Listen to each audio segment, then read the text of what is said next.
Hi friends, പുതിയൊരു വീഡിയോയിലേക്ക് എല്ലാവർക്കും സ്വാഗതം. അപ്പോൾ ഇന്ന് നമ്മൾ ചെയ്യാൻ പോകുന്നത് സിമൻറ്റ് കൊണ്ട് ഒരു അടിപൊളി ചെറിയ ഒരു മിനി പോട്ട് ഉണ്ടാക്കുന്ന വീഡിയോ ആണ്.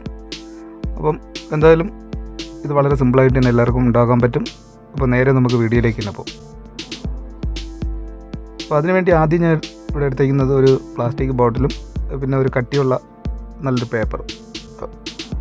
അപ്പോൾ നമ്മൾ എടുത്തേക്കുന്ന ബോട്ടിലിൻ്റെ പുറത്ത് വെച്ച് ആ പേപ്പർ നല്ലവണ്ണം റൗണ്ട് ഷേപ്പിൽ ചുറ്റിയെടുത്തിട്ട് അതിന് മാസ്കിംഗ് ടേപ്പ് കൊണ്ട് നല്ലവണ്ണം റൗണ്ട് ചെയ്ത് ഒട്ടിച്ചെടുക്കാം.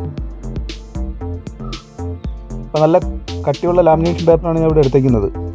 അപ്പം നിങ്ങൾക്ക് പോട്ട് ഇതിനെക്കാട്ടും വലുതാണ് ഉണ്ടാക്കാൻ ഉദ്ദേശിക്കുന്നതെങ്കിൽ ആ അളവിനുള്ള ബോട്ടിലോ അല്ലെങ്കിൽ പേപ്പറോ എടുത്ത് കുറച്ചുകൂടി നല്ല വലിപ്പത്തിലും നീളത്തിലും എടുക്കാവുന്നതേ ഉള്ളൂ.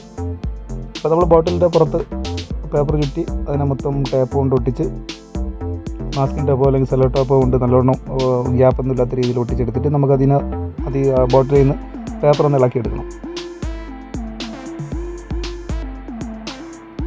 അപ്പം നമ്മൾ ഉണ്ടാക്കിയ ഫസ്റ്റ് മോൾഡ് ഇളക്കിയെടുത്തിട്ടുണ്ട്. ഇനി അതിനകത്ത് വയ്ക്കാൻ വേണ്ടി ഒരു അരയിഞ്ച് ഗ്യാപ്പ് വരത്തക്ക രീതിയിൽ ചെറിയൊരു മോൾഡും കൂടെ നമ്മൾ വേറൊരു സെപ്പറേറ്റ് ഒന്ന് ഉണ്ടാക്കിയെടുക്കണം. എന്നിട്ട് അതിൻ്റെ ഹൈറ്റ് ഒരു 4 ഇഞ്ചോ 1/2 ഇഞ്ചോ കൂടെ നമ്മൾ ആദ്യം ഉണ്ടാക്കിയ പേപ്പർ മോൾഡിനെയും കാട്ടി ചെറുതായിരിക്കണം. അപ്പോൾ ഏകദേശം ഒരു 1/2 ഇഞ്ച് അതിൽ നിന്ന് വെട്ടി മാറ്റിയിട്ടുണ്ട്. അപ്പോൾ ആദ്യം വലിയ മോൾഡ് വെളിയിൽ വയ്ക്കാൻ വേണ്ടിയാണ്, അപ്പോൾ അകത്ത് വയ്ക്കാനാണ് ചെറിയ മോൾഡ് നമ്മൾ എടുത്തത്.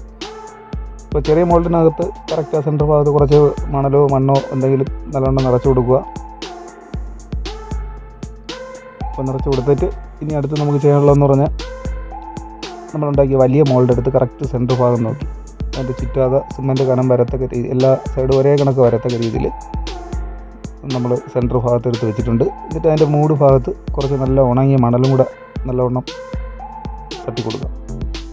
ഇനി അടുത്ത് നമുക്ക് വേണ്ടതെന്ന് പറഞ്ഞാൽ കുറച്ച് സിമൻറ്റും വെള്ളവും കൂടെ നല്ലൊരു മീഡിയം കട്ടിക്ക് നല്ലവണ്ണം മിക്സ് ചെയ്തെടുക്കുക. എന്നിട്ട് നമുക്ക് ആ ഗ്യാപ്പിനകത്തോട്ട് നല്ലവണ്ണം ഒഴിച്ചു കൊടുക്കുക. നമ്മൾ ചുറ്റാതെ മണലിട്ടതെന്ന് പറഞ്ഞു കഴിഞ്ഞാൽ നമ്മൾ സിമൻറ്റും വെള്ളവും കൂടെ നല്ല ലൂസായത് കൊണ്ട് അടിയിൽ ചില നേരത്ത് അത് ആ ഗ്യാപ്പ് വഴി വെളിയിലോട്ട് ചാടും. അപ്പം ഉണങ്ങിയ മണലാകുമ്പോൾ ആ വെള്ളത്തിൻ്റെ ഈർപ്പമെല്ലാം പെട്ടെന്ന് പിടിച്ചെടുത്ത് നമുക്ക് വെളിയിലോട്ട് ഒരുപാട് ചാടത്തില്ല. അപ്പോൾ നല്ല ഫില്ല് ചെയ്ത് നിറച്ച് കൊടുത്തിട്ടുണ്ട്. ഇനി അതിൻ്റെ മുകൾ ഭാഗമൊക്കെ ഒന്ന് ലെവൽ ചെയ്ത് ചെറിയ കരണ്ടി കൊണ്ടോ മറ്റെന്തെങ്കിലും കൊണ്ട് നല്ലോണം ലെവൽ ചെയ്ത് നമുക്കതിനൊരു 10-15 മണിക്കൂർ നല്ലവണ്ണം ഉണങ്ങാൻ വേണ്ടി വെച്ചേക്കും. ഏകദേശം ഒരു 10-15 മണിക്കൂർ കഴിഞ്ഞിട്ടുണ്ട്. ഇനി നമുക്ക് പതുക്കെ അതിനെ ഒന്ന് ആ മണലെല്ലാം എടുത്ത് മാറ്റിയിട്ട് നമുക്ക് ആ പോട്ടൊന്ന് ഇളക്കിയെടുക്കാം.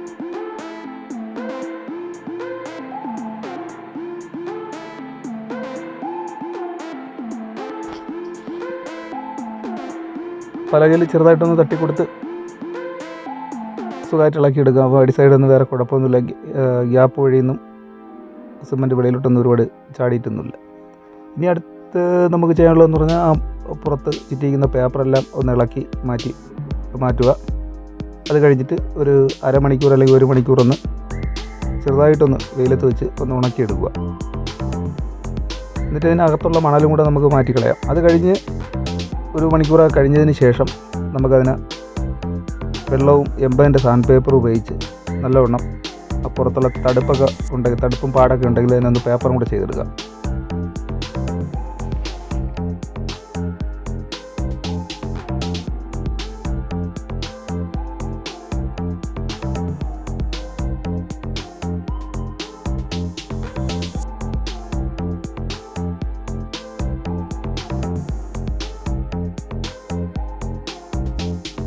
അപ്പോൾ പേപ്പറെല്ലാം ചെയ്തെടുത്തിട്ട് ഇനി നമുക്ക് അതിൻ്റെ അടിസൈഡിൽ ഒരു 1/2 ഇഞ്ച് പൊക്കത്തിന് അല്ലെങ്കിൽ നിങ്ങൾ ഇഷ്ടപ്പെട്ട പൊക്കത്തിന് ചെറിയൊരു ഗ്രൂ വരയ്ക്കണം. അപ്പോൾ അതിനുവേണ്ടി ഒരു കനം അടിസൈഡിൽ വെച്ചിട്ട് മൂർച്ചയുള്ള കത്തിയോ അല്ലെങ്കിൽ മറ്റെന്തെങ്കിലും കൊണ്ട് അതിലോട്ടൊന്ന് റൗണ്ട് ചെയ്ത് വരച്ചു കൊടുക്കും. അപ്പം അടിയിലത്തെ കറക്റ്റ് ലൈന് കറക്റ്റായി നമുക്ക് ചെയ്തെടുക്കാൻ പറ്റും. അത് കഴിഞ്ഞ് ഏറ്റവും മുകൾ സൈഡിലും കൂടെയാണ്. അപ്പോൾ അതിനുവേണ്ടി അതിൻ്റെ പൊക്കം എത്ര വേണ്ടി വരുമോ ആ ഒരു പൊക്കത്തിന് എന്തെങ്കിലും വെച്ച് അതിൻ്റെ മുകളിൽ നമ്മൾ ഒരു ഗ്രൂവും കൂടെ വരച്ചെടുക്കാം. ഇനി അടുത്ത് നമുക്ക് ചെയ്യാനുള്ളതെന്ന് പറഞ്ഞാൽ ഇതിൻ്റെ പുറത്ത് മൊത്തം ചെറിയ ഡിസൈനൊക്കെ കൊടുക്കാനുള്ളതാണ്. അപ്പോൾ അത് ആണി ഉപയോഗിച്ച് നമുക്ക് ഇലയുടെ ഷേപ്പിലോ പൂക്കളുടെ ഷേപ്പിലോ നമുക്ക് ഇഷ്ടപ്പെട്ട രീതിയിൽ മൊത്തത്തിലൊന്ന് നല്ലവണ്ണം വരച്ചെടുക്കാം.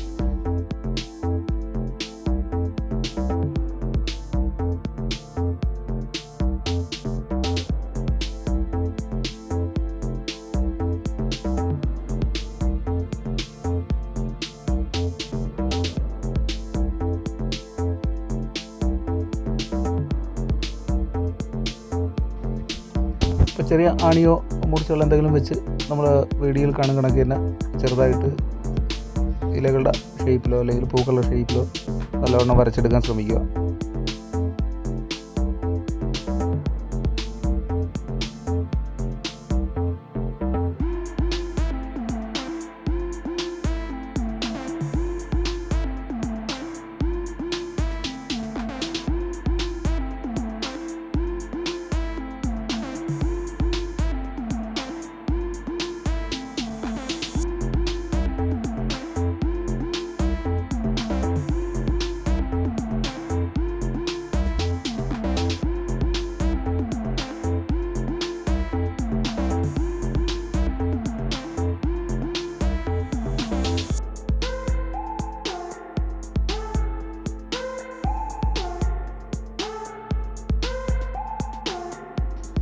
അപ്പോൾ എല്ലാം വരകൾ എല്ലാം അകത്ത് നല്ലവണ്ണം വരച്ചെടുത്തിട്ടുണ്ട് ഇലയുടെ ഷേപ്പിൽ.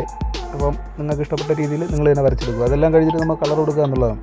അപ്പോൾ കളർ കൊടുക്കാൻ ഇവിടെ എടുത്തേക്കുന്ന പെയിൻ്റ് എന്ന് പറഞ്ഞാൽ ആക്രിലിക്കിൻ്റെ കളർ തന്നെയാണ്. നിങ്ങൾക്ക് ഇഷ്ടപ്പെട്ട കളർ നിങ്ങൾക്ക് തന്നെ തിരഞ്ഞെടുക്കാം. അപ്പോൾ ആദ്യം ആക്രിലിക്കിൻ്റെ വൈറ്റ് ബേസിക്കായിട്ട് ഒരു കോട്ട് ടച്ച് ചെയ്ത് കൊടുക്കുന്നുണ്ട്. അത് കഴിഞ്ഞിട്ട് ആക്രിലിക്കിൻ്റെ ബ്ലാക്ക് ഉപയോഗിച്ച് ഒരു ചെറിയ സ്പോഞ്ചിൽ കുറച്ച് പെയിൻ്റ് എടുത്തിട്ട് അതിനെയും കൂടെ ഓടിച്ചൊന്ന് വാഷ് ചെയ്ത് കൊടുക്കുക. ഇപ്പോൾ കളറ് ഏത് വേണോ നമുക്ക് തിരഞ്ഞെടുക്കാവുന്നേ ഉള്ളൂ. ഇതെല്ലാം കഴിഞ്ഞ് ആ അടിയിലത്തെ 2 ഗ്രൂവിൻ്റെ സൈഡ് വരുന്ന അവിടെ ആക്രിലിക്കിൻ്റെ കോപ്പറും കൂടെ ഉപയോഗിച്ച് റൗണ്ടും കൂടെ ചെയ്ത് കൊടുക്കുക. അപ്പോൾ എന്തായാലും ഇന്നത്തെ വീഡിയോ ഇത്രയേ ഉള്ളൂ. വീഡിയോ ഇഷ്ടമെങ്കിൽ ലൈക്ക് ചെയ്യുക, നിങ്ങളുടെ അഭിപ്രായങ്ങൾ കമൻറ്റ് ബോക്സിൽ അറിയിക്കുക. അപ്പോൾ എല്ലാ കൂട്ടുകാർക്കും ഒരിക്കൽ കൂടി ഗുഡ് ബൈ.